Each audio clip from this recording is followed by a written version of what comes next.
शक्तिहीन होना हम में से किसी को भी पसंद नहीं होता है। असहाय या अशक्त होने पर हम दुखी हो जाते हैं।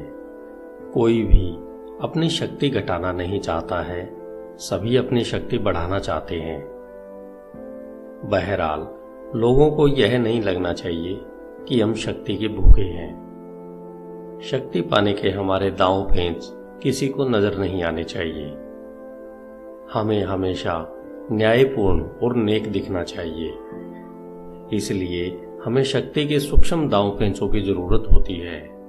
सफलता का सूत्र यह है कि चालाक होने के बावजूद हम नेक और प्रजातांत्रिक दिखें। सतत छल कपट का यह खेल शक्ति के उसी खेल की तरह है जो पुराने जमाने के सामंती दरबारों में खेला जाता था। पूरे इतिहास में शक्तिशाली व्यक्ति, महाराजा, महारानी या सम्राट के चारों तरफ हमेशा एक दरबार लगा रहता था। दरबारी अपने स्वामी के निकट आने की कोशिश तो करते थे, लेकिन वे जानते थे कि अगर वे खुलकर चापलूसी करेंगे या शक्ति पाने की कोशिश करेंगे तो बाकी दरबारियों का ध्यान उनकी तरफ चला जाएगा और वे उनके इरादों को नाकामयाब कर देंगे। यही वजह थी कि वे सूक्ष्म तरीकों से अपने स्वामी का दिल जीतने की कोशिश करते थे।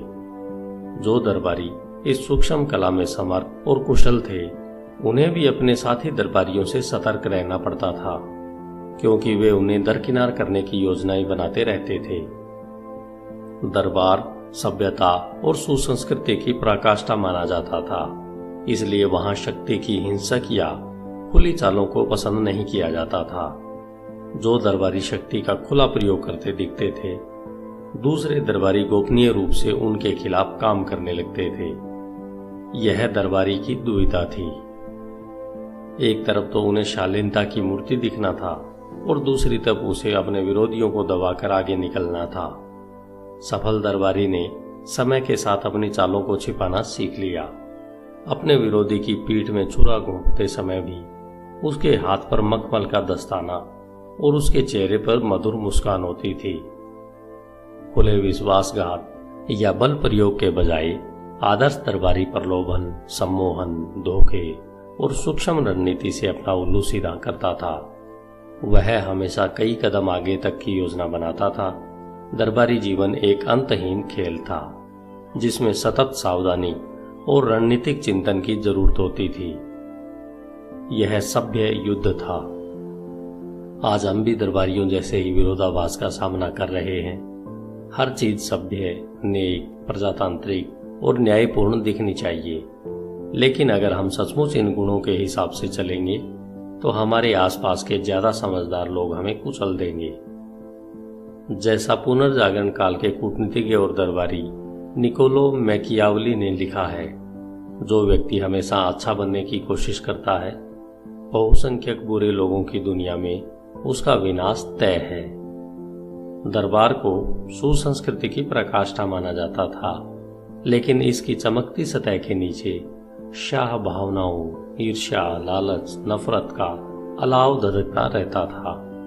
आज हमारी दुनिया भी खुद को न्याय और सभ्यता की पराकाष्ठा मानती है, लेकिन वही निकृष्ट भावनाएं हमारे अंदर अब भी उमड़ती हैं। खेल वही है। बाहर से तो आपको अच्छा दिखना होगा, जिसकी सलाह नेपोलियन ने दी थी, अपने लोहे के हाथ को मखमल के दस्तानों के भीतर रखें।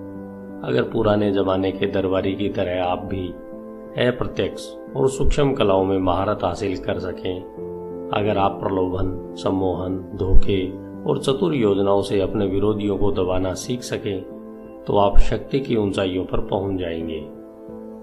आप दूसरे लोगों को अपनी मर्जी से चलाएंगे, लेकिन उन्हें इसका एहसास तक नहीं होगा, और अगर उन्हें यह एहसास ही नहीं होगा तो वे आपसे द्वंद्व नहीं रखेंगे या आपका विरोध नहीं करेंगे। शक्ति के 48 नियम को अप्रत्यक्ष कलाओं की मार्गदर्शिका समझे।